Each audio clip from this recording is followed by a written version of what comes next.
Hello guys, welcome back to Mech studio. ആദ്യ ടെസ്റ്റിൽ പരാജയപ്പെടുകയും രണ്ടാം ടെസ്റ്റിൽ പൊരുതി വിജയിക്കുകയും ചെയ്ത ഇന്ത്യ അങ്ങനെ മൂന്നാം ടെസ്റ്റിനുള്ള അണിയറ ഒരുക്കത്തിലാണ്. ബാറ്റിങ്ങിൽ തന്നെയായിരിക്കും മെയിനായിട്ടും രാഹുൽ ദ്രാവിഡ് മൂന്നാം ടെസ്റ്റിൽ ചില പ്രധാനപ്പെട്ട മാറ്റങ്ങൾ വരുത്താൻ പോകുന്നത്. ആദ്യ രണ്ട് ടെസ്റ്റിനും ഇല്ലാതിരുന്ന ഇന്ത്യയുടെ ലെജൻഡറി താരം വിരാട് കോഹ്ലി മടങ്ങിയെത്തുന്നു ഇന്ത്യയെ സംബന്ധിച്ച് വളരെ ആശ്വാസം നൽകുന്ന കാര്യം തന്നെയാണ്. എന്നാൽ അതേസമയം തന്നെ ശുഭ്മാൻ ഗില്ലിന് ചെറിയൊരു പരിക്കിൻ്റെ പിടിയിലാണ് താരം. അത് ഇന്ത്യയെ സംബന്ധിച്ച് പ്രധാനമായും മറ്റൊരു വെല്ലുവിളി തന്നെയാണ്. ഓൾറെഡി KL രാഹുൽ, രവീന്ദ്ര ജഡേജ തുടങ്ങിയ സൂപ്പർ താരങ്ങൾ ഇന്ത്യൻ നിരയിലില്ല. അപ്പോൾ ശുഭ്മാൻ ഗിൽ കൂടി പരിക്ക് പറ്റി പോവുകയാണ്. ഇന്ത്യയെ സംബന്ധിച്ച് അത്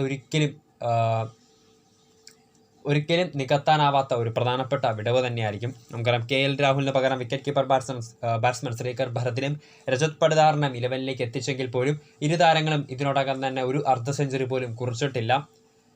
രണ്ടാം ടെസ്റ്റിൽ പ്രധാനമായും നമുക്കറിയാം ആദ്യ ഇന്നിംഗ്സിൽ യശസ്വി ജയ്സ്വാൾ 209 ഡബിൾ സെഞ്ചുറി പൂർത്തീകരിച്ചിരുന്നു. തൊട്ടടുത്ത രണ്ടാം ഇന്നിംഗ്സിൽ യുവതാരം ശുഭ്മാൻ ഗില്ലും ഒരു സെഞ്ചുറി നേടിയിരുന്നു. എന്നാൽ ഈ ഇരു താരങ്ങളെ മാറ്റി നിർത്തുകയാണെങ്കിൽ ഇന്ത്യൻ നിരയിൽ അല്ലെങ്കിൽ നായകൻ രോഹിത് ശർമ്മ ഉൾപ്പെടെ സീനിയർ താരങ്ങൾ കളിച്ച ഇന്ത്യൻ നിരയിൽ ബാറ്റിങ്ങിൽ എടുത്തു പറയേണ്ട പ്രകടനം കാഴ്ചവെച്ച മറ്റാരും ഉണ്ടായിരുന്നില്ല. അത് ഇന്ത്യയെ സംബന്ധിച്ച് വളരെ ദൗർഭാഗ്യകരമായ പ്രധാനപ്പെട്ട വെല്ലുവിളി തന്നെയാണ്. കാരണം ബാറ്റിങ്ങിന് അനുകൂലമായ വിശാഖപട്ടണത്തെ പിച്ചിൽ രണ്ട് യുവതാരങ്ങൾ സെഞ്ചുറി നേടിയപ്പോഴും സീനിയർ താരങ്ങൾ ഒരു അർദ്ധ സെഞ്ചുറി പോലും നേടാനാവാതെ ശരിക്കും ഇന്ത്യയെ സംബന്ധിച്ച് ഇന്ത്യൻ ബാറ്റിംഗ് നിലവാരത്തെ എടുത്തു കാട്ടുന്ന പ്രധാനപ്പെട്ട ഒരു കാര്യം തന്നെയാണ്.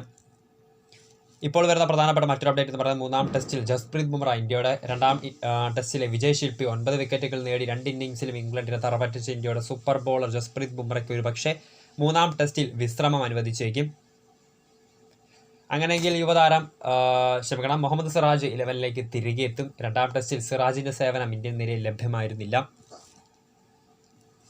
മൂന്നാം ടെസ്റ്റിന് അപ്പോൾ രാജ്കോട്ടിൽ ഇറങ്ങുന്നതിന് മുമ്പ് ശരിക്കും പരിശീലകൻ രാഹുൽ ദ്രാവിഡും നായകൻ രോഹിത് ശർമ്മയും കൂടുതലും ബാറ്റിങ്ങിൽ തന്നെയായിരിക്കും അവരുടെ ഒരു പ്രാക്ടീസ് സെഷനുകൾ സംഘടിപ്പിക്കുന്നത്. നമുക്കറിയാം ബാറ്റിങ്ങിന് അനുകൂലമായ പിച്ചിൽ പോലും ഇന്ത്യൻ താരങ്ങളിൽ നിന്ന് അധികം നിലവാരമുള്ള ക്വാളിറ്റി ഇന്നിങ്സുകൾ നമുക്ക് കാണാൻ സാധിച്ചിരുന്നില്ല.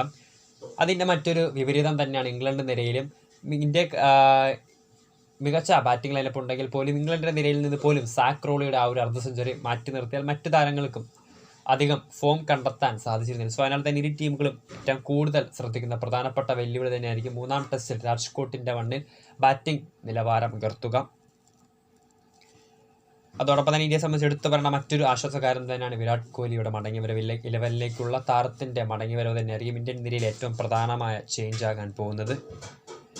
അതോടൊപ്പം തന്നെ ഇന്ത്യയെ സംബന്ധിച്ച് മറ്റൊരു പ്രധാന വെല്ലുവിളി തന്നെയാണ് മധ്യനിരയിൽ ശ്രേയസ് അയ്യർ, ശ്രീകർ ഭരത്, രജത് പടിദാർ തുടങ്ങിയ താരങ്ങളുടെ ഫോമില്ലായ്മ.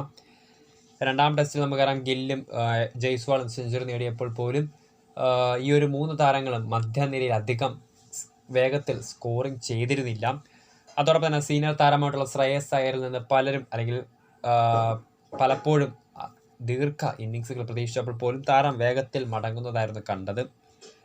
ജഡേജയ്ക്ക് പരിക്ക് പറ്റിയ സാഹചര്യത്തിൽ മധ്യനിരയിൽ ഒരു മികച്ച ഓൾറൗണ്ടറുടെ അല്ലെങ്കിൽ മികച്ച ഒരു റൺവേട്ടക്കാരൻ്റെ അഭാവവും ഇന്ത്യൻ നിരയിൽ നിഴലിക്കുന്നുണ്ട്.